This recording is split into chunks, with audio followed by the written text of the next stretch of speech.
Heads up, spoiler warning coming early here. Spoilers in 3, 2, 1. Really?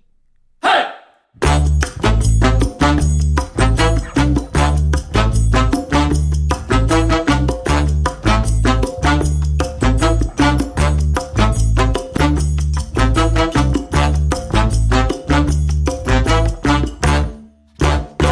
All right, we're giving Aristotle the week off here. There's a lot of specific things we need to talk about, and we're going to talk about them in terms of plot, character, thought, all that stuff at once. We'll get to the Dead Shaw thing in a minute, because the first thing I think we need to talk about is, again with the friggin' Borg?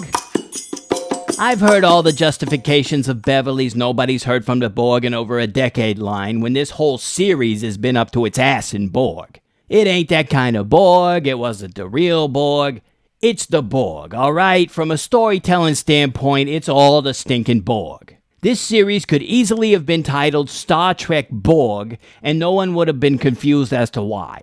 It don't matter that they're different. We're at open mic night and we're watching the third guy in a row sing The Piano Man. It don't matter that he's singing it much better than the previous two. I'm sick of that frickin' song. And to be perfectly honest, this is probably the Borg story that should have been told, with some adjustments that we'll get to. It makes the most sense that this story is happening, as compared to pretty much any time we've seen the Borg since First Contact, at the very latest. But when you're performing at open mic night and you see two people that went before you singing the same song you were going to sing, I don't care how hard you worked on it, how much you think you can do it better, you sing a different song. Decade my ass, we saw the Borg last Tuesday, and it was terrible. You gotta give us a minute. While we're on the subject of the Borg, let's talk about their plan. They overwrote some of Picard's DNA to make him some kind of organic Borg signal receiver when they assimilated him.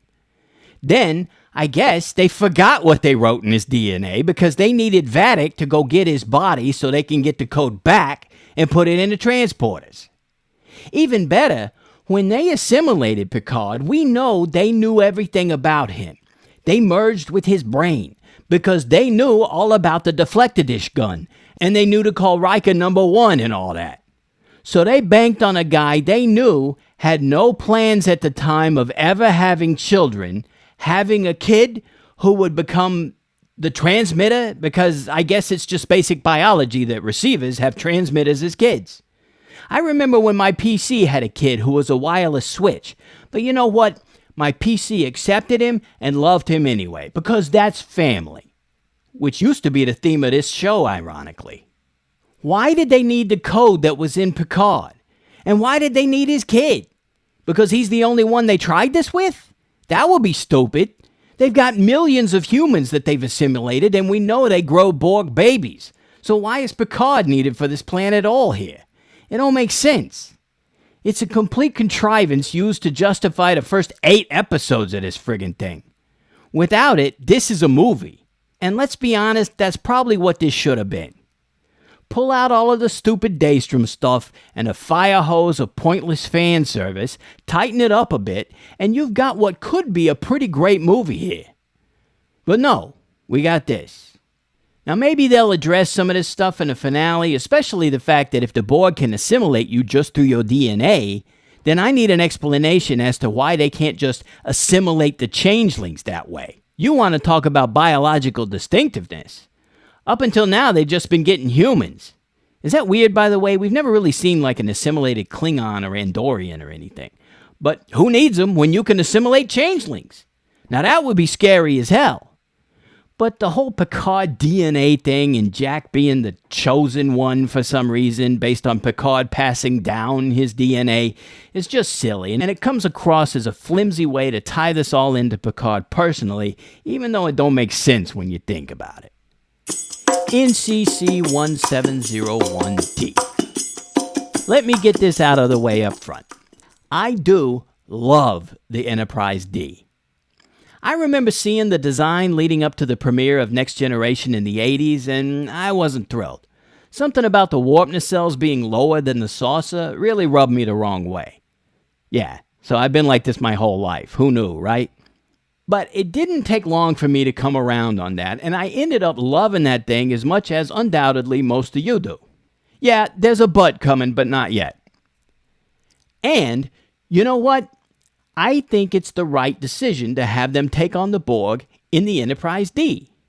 Yep, Mr. I Hate Fan Service Possum over here is actually on board with this. You remember I said that if they did that with the Enterprise A, I'd be good with that too.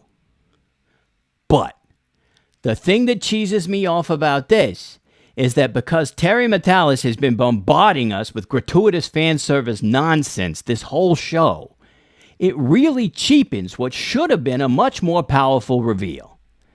I mean, I don't think any of us had a bingo card that didn't have the Enterprise D comes back on it, but that ain't the point. We've been so saturated with all this meaningless nostalgia, it kind of hamstrings the one that actually makes sense. Here's what should have happened. Geordi should never have been no curator of the ship museum. That's ridiculous. The guy's a genius.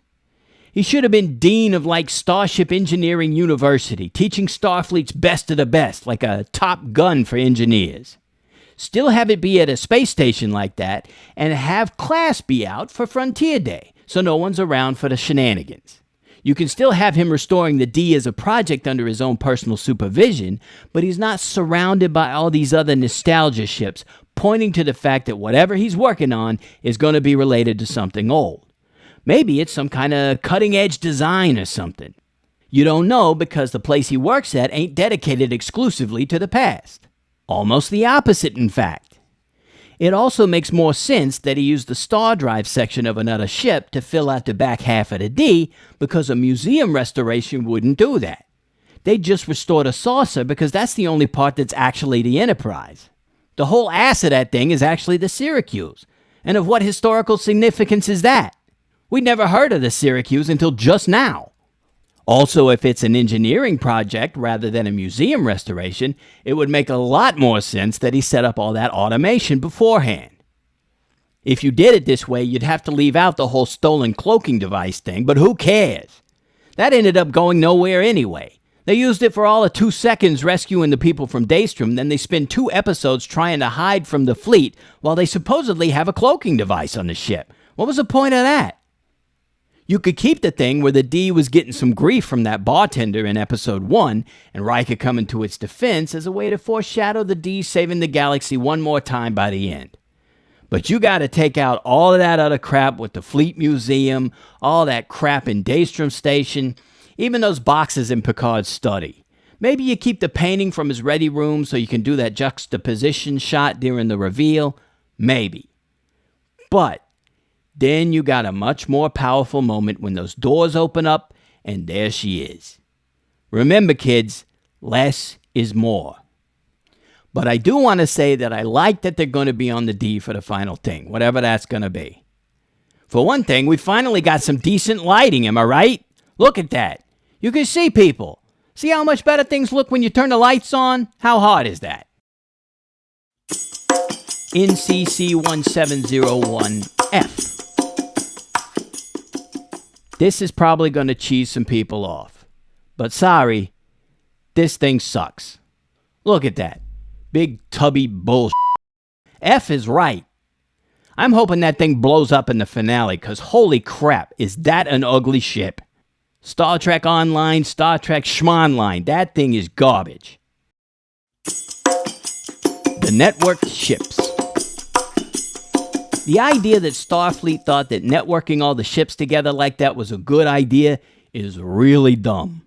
It don't solve no problems, because who was needing fleets to act like one of them drone shows at Disneyland? And it only leaves the fleet open to exactly what happened. Who couldn't see that coming, even without the Borg? I know they call out the irony of such a Borg-like thing, especially coming from Shelby of all people, but acknowledging that it's stupid don't make it okay. One of my biggest pet peeves about story is when the plot has to have someone make a really stupid decision in order for the story to advance. There's no way anyone would ever think hooking all them ships together like that is a good idea. Also, the idea that the entire fleet is at Earth for a very prominent event is just about as stupid as the connected ships thing. Come on, you gotta come up with something better than that. Nobody in the whole history of naval activity has ever thought having every single one of your ships in the same place at the same time was a good idea. Ever. The dead Shaw thing. You're going to take the most interesting of any of the new characters Star Trek has created in the last 10 years. Remember, Pike ain't new. And that wasn't killing him. That was disposing of him. Liam Shaw and Todd Stashwick both deserve better than that. In fact, I'd throw Raffi and 7 and 9 in there too. That whole scene blatantly only existed to get all of the non-Next Generation people out of the pool. Remember what I said about the plot needing someone to act really stupid in order for the story to move forward? Shaw suddenly acts like a complete dipshit and gets himself killed, and Raffi and 7 do this pointless self-sacrifice thing. It didn't make sense for Raffi and 7 to stay behind. What the hell are they gonna do? I have no doubt that the writers will pull some stupid crap out of their butts that makes that decision make sense in retrospect, but those characters had no reason to think they weren't committing suicide by staying behind, and there was no downside to them getting on the shuttle with the rest. And what do their Next Generation compadres do after all of this sacrifice and death? Completely forget about it. Shaw died right in front of him, and 2 of the other main characters have stayed behind, presumably also to die, and no one can talk about anything other than how cool it is to be on the old ship again and make a joke about the carpet. Seriously? As soon as extraneous characters become inconvenient to your getting the band back together thing, you don't just conspicuously and unceremoniously dump them like garbage. You're being paid to write this thing. Is that really the best you can do? And let me reiterate that Captain Shaw was a great character. He was the main reason the idea of a Star Trek Titan series sounded pretty good to me. Now, I don't know. Killing him off has been the biggest strike against this show so far for me. Now, let's talk about some upsides. The acting performances have been top-notch. I got no beef with the cast. They're killing it. You know how I feel about Stashwick, and the other standout newcomer, Ed Speleers, is doing great as Jack Crusher. I hope he don't get shawed or nothing. The interior and the exterior of the D looks fantastic. Practically speaking, they probably should have taken the Defiant. After all, it was designed to fight the Borg, but whatever. And I have to admit, I'm going to enjoy seeing the D back in action. Data is turning out to be a pleasant surprise. That really could have gone the other way quite easily. The times they use him for humor actually work, and he's been allowed to play things a lot more naturally with the emotions and whatnot, unlike in Generations, when it really was just kind of goofy and didn't work very well. It's weird that once we got rid of Lore, we just kind of forgot about Lau, B4, the various Sungs and whatnot that were supposed to be in there with him. I mean, I guess that's why he's got these emotions and all that. It's just weird we just kind of dropped that. I don't know. But Brent Spiner is doing good. I liked when he had to step in and stop Geordi from charging off to go get his daughters. That was a good exchange. And the line about "I hope we die quickly" was genuinely funny, and it worked for the situation. I like that we got Majel Barrett's voice as the voice of the Enterprise computer. That was a nice touch. So there you have it. I don't think I'd call this series off the rails by any stretch, but while it really hit a peak at episode 4, the one that closed out the Nebula story, it's kind of been waning ever since. We got the finale, and we'll see what they do to take us home. I still have hopes that it's going to be something really good. But a lot of the quote-unquote twists in this episode just did not excite me. And the one thing that should have yanked at least a few tears out of me just kind of got a, well, of course, because it was just the latest in a barrage of fan service. It was a good one, but I'd just been desensitized to it by that point. Another review coming after the finale. We'll reflect on the series as a whole and see what might be possible for the future based on what happens. This has been Possum Rob watching stuff with you. Come back later and we'll watch more stuff. You'll love it. I know I probably honked a few of yous off, especially with my distaste for the Enterprise F. But if you had fun hanging out with me and talking Picard in spite of that, reach down there and like that thumbs up button so I know you dug it. If you're already a subscriber, you're fantastic and I love you. If not, it's really easy to do. Just hit the subscribe button down there and do the bell thing so you get a goose when I put something up. Let me know in the comments what your predictions are for the finale. We'll talk about those in the review. They gotta be posted before the day of the premiere of the finale though, so get them in quick. No cheating. All right, we'll see you guys in a week or so. Until then, possum friends are awesome friends. Take it easy, all right? Later.